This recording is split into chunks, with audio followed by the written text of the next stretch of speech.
Yo, What's going on, people? what's happening, folks? How we doing? All right, welcome to another episode of Automatic Kings.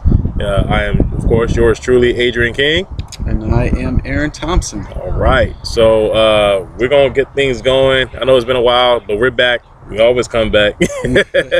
But we want to go ahead and just kind of jump right in. We're not gonna spend a lot of time, but my brother Aaron here had a very good topic that he wanted to discuss, and I think is a good discussion to go over. So, brother AT, what's good, man? Lead us into it. Everything is well. First and foremost, I just want to say we thank our fans. We thank the people for the support and love that they have shown and given to us. We want to say we thank you guys. We really Absolutely. do. We truly do from the bottom of our heart. Yep. Today's topic, I want to speak about our youth, man. You know, the influence of, and I just want to put this out there. We have nothing against no one. Just put this disclaimer out there. We love the kids. We love the kids.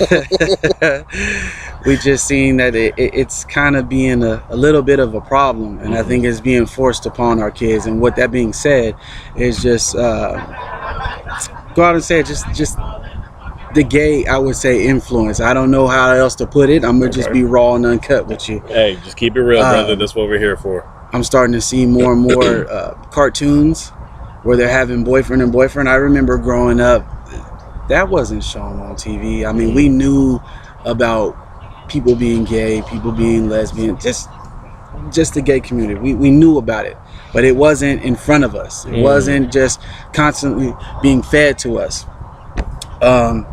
I feel like it's starting to show. It's starting to show. I'm starting to see a lot of things, and I guess things change with time. I get that, but at the same time, I'm just kind of scratching my head on this one, and I'm just like, I don't know what's going on with our youth. Yeah. And I don't know if you want to chime in on that and say what you have to say about that, or clean up what I said, but you guys got it right. I mean, and we're not saying this to really bash on anyone. That's not what we're here to do. We're not any bashers. It's just we observe like certain things on what's happening here. It is interesting to me that that homosexuality is being shown a lot more in today's cartoons, and maybe that's because of the fact that the world is becoming more progressive. That's what I should have said. Homosexuality. That's the PC. Yeah, right. That's that's the PC term. Yeah. But at the same time though, Aaron's got a point. I remember as a kid, certain cartoons that were on, you really didn't know much about that. In cartoons, we're talking specifically cartoons for kids. We're not talking about, The Simpsons or South Park or Family Guy that are more adult themed. We're talking about actual cartoons for kids, and there wasn't a whole lot of that going on. Now there have been some slapstick in there where, like the old school like Bugs Bunny cartoons where like. Where he's being hunted, and he quickly poses as a woman to throw off the Elmer Fudd, like stuff like that, to get away. But it's starting to happen a bit more. And then another thing that I kind of do catch is that not just only in cartoons but also in TV shows, and now it's starting to happen actually out in the streets where children are being more exposed to this. And I saw something about this where even when you have the pride parades and they say, oh, it's for kids too. And it's like, well, here's the thing. Children are going to be exposed to those kinds of things. Right. And instead of exposing them, why don't you just teach them about it? Exactly. So that way, they don't get confused, because what if in their heart they choose that they want to love a different gender, right? What I'm saying? Let's say a man still wants to marry a woman later on in life, or a woman wants to marry a man later in life. It's almost like it's starting to be seen as being, in a way, and please don't get me wrong on this, but it seems like it's some of it is starting to be forced upon. No, it is being forced upon. It's being forced upon, like, you must know about this, or you must, or it's kind of like subliminally saying, it's a subliminal message saying you must be gay. Right. You have to grow up to be gay. We're going to bring our kids into this and they're going to grow up to be gay too, like, in a sense. And you can't really do that. It's got to be up to that person's choice where they fit sexuality wise. Right. Where do they fit? How do they fit? Do they want to love another man? Do they want to love another woman? Do they want to be transgender? Right. You know, and even with that, like, you know, there's a lot of different, you know, identity crisis with that. We're not here to put labels on nobody or anything like that, but there's just certain things that we happen to observe, and just bringing some awareness to it. Yep. I mean, I think it's kind of like you're confusing a child of his sexual or her sexual preferences. Yes. Just like AJ said, I mean, this child all along could have, you know, a boy could have all along liked a girl, but yet he was exposed to some other stuff, and now he's confused and he thinks that he should love a man. Yep. Which, if that was already in him, that's fine. Then it's fine. Whatever. You know, but that's just like the same way as growing up in a gang-infested neighborhood. Yep. More than 9 times out of 10, that child is going to grow up thinking that this is what I got to be. That's this is the way it's going to be. This is all I know. This is all I see. And that being heterosexual is not normal. Right. You know, Right. and what is normal? You know what I'm saying? That's another question to that. What is normal? What do we call normal these days? Right. And there's just so many things that are happening. And like I had mentioned earlier, the world is becoming more progressive. There's, you know, and to me, I guess there was really no such thing as normal. Yeah. You know, there's just things that people don't understand. Exactly, and that they're afraid of. You know, things that they're afraid of, things they don't understand. You know, if there are certain issues about that, it's like, well, okay, how do you talk to the kids? Yeah. You know, what approach do you make? Yeah, because we have to remember that your norm might not be someone else's norm. Nope. You see what I'm saying? So it's just like, I speak on it. Speak on it, bro. Speak on it, bro. I mean, that's what we're here for, man. Say what's on your mind with it. We're reaching out to y'all right now. Yeah, we're just trying to. You know, it was heavy on his heart. I just wanted to chime in a little bit, but it's more on his heart. So I'm gonna let the man say what he's got to say about it. You know what I'm saying? Yeah. No, I just think it's just confusing the kids.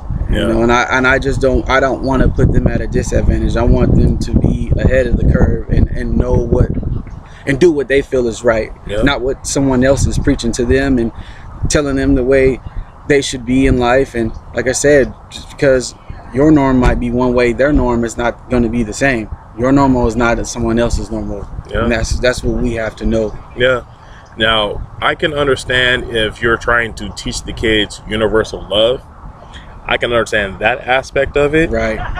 But there's also a certain way to go about it with the kids, because children don't always understand. You don't want your kids knowing every single daggone thing before they turn 18 years old.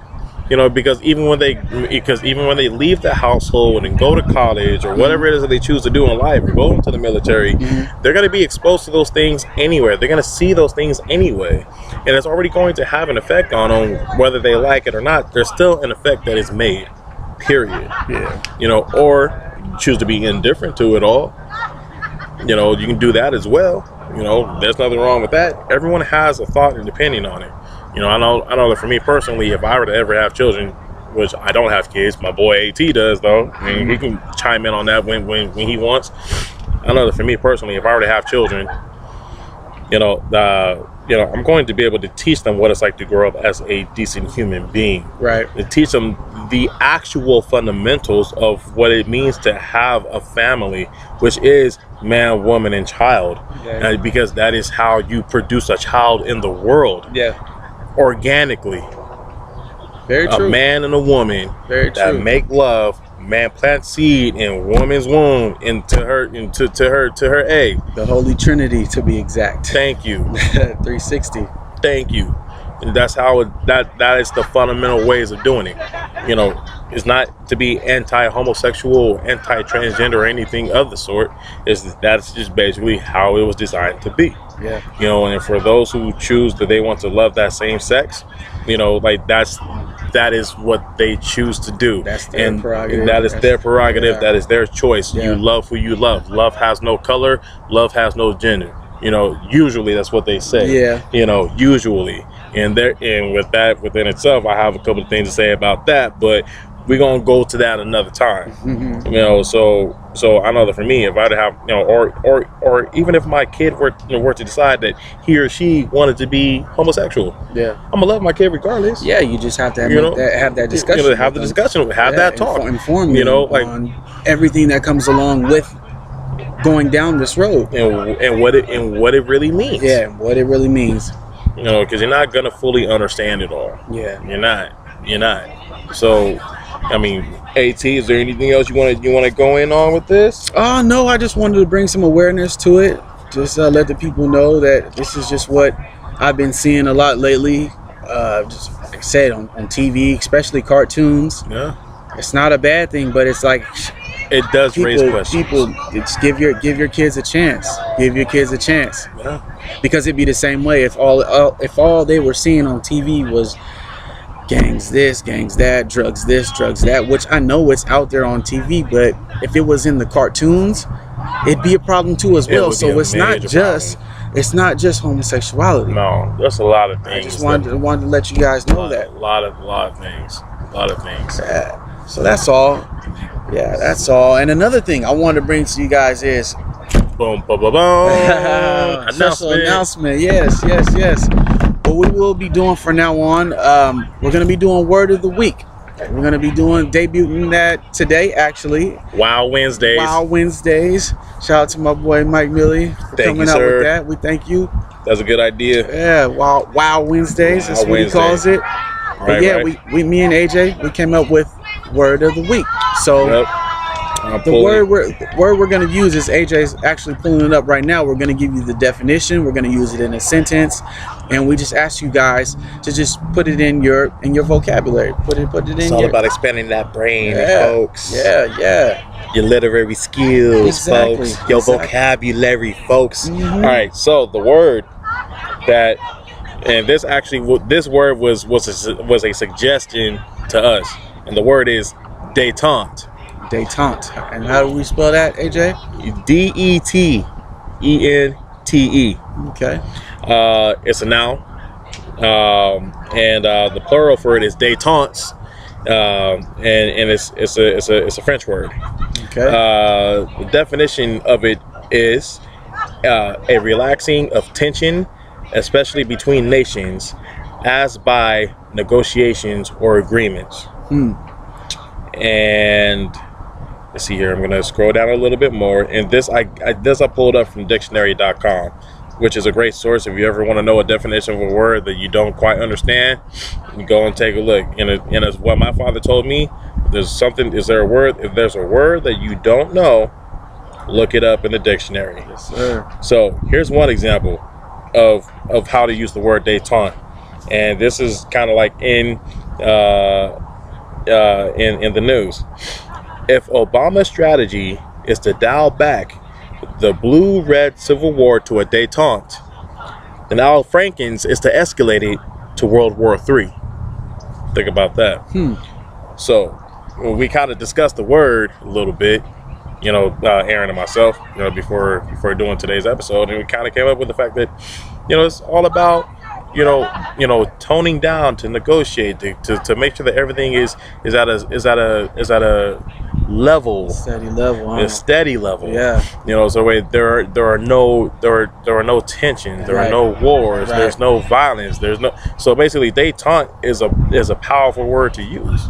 But make sure to use the word wisely if you're speaking, because it does deal with negotiation with other nations. Yes, it does. And it's a political thing. Mm-hmm. So those of you who are involved in politics or have a knack for politics, you guys know this word very well. Yes. So that is our word of the week. Please use it. Détente. How do we spell that again? Detente. Détente. Détente. Please use that in your vocabulary, people. And we thank you guys for tuning in for another episode of Automatic Kings. I am Aaron Thompson once again. And I'm Adrian King. And where there's peace, there's always a blessing. See y'all next time. Peace and blessings, y'all. Love y'all.